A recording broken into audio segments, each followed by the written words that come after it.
guitar style of John Frusciante, who is the guitarist of the Red Hot Chili Peppers. John is a highly creative and gifted guitarist, not afraid to experiment with new ideas and new sounds within the confines of the Chili Peppers style, which is basically rock funk. The mix of funk within a rock context allows you to play around with rhythms that are more complex and, to be honest, more fun.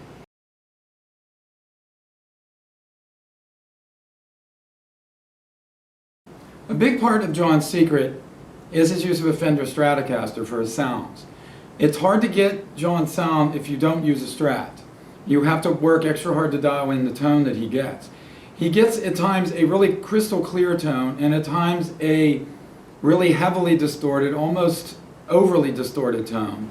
And finally, he uses a tone where his pick attack determines the amount of distortion on each note that he plays. The harder he picks, the more distortion or overdrive on each note.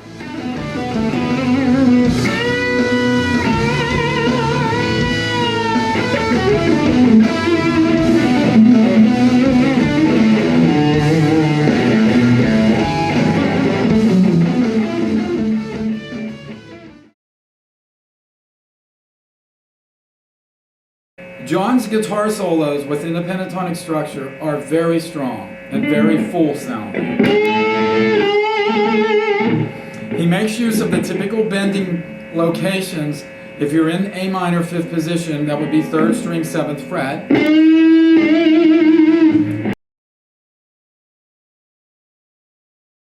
And he would bend on the 2nd string 8th fret.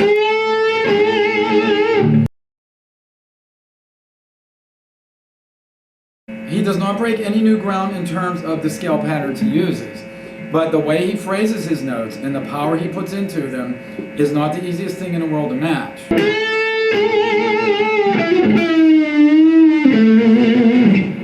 Typically when he lands on a note, he uses a lot of vibrato. Make no mistake, to copy the solos of John Frusciante, you have to be on your toes and make sure you get every nuance he puts into them.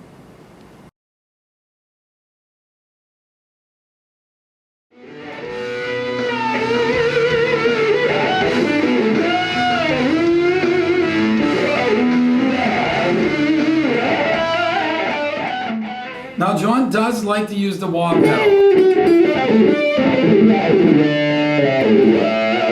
That's typical Hendrix-style wah playing, and John does it very well. Many times when you hear players use a wah pedal, it sounds contrived and a little over the top. It's really not a matter of just pressing down on the pedal and rocking back and forth. You really do have to be careful of the phrasing you use when you're moving the pedal from the high frequencies to the low frequencies, and it does take a little bit of work. It doesn't happen overnight.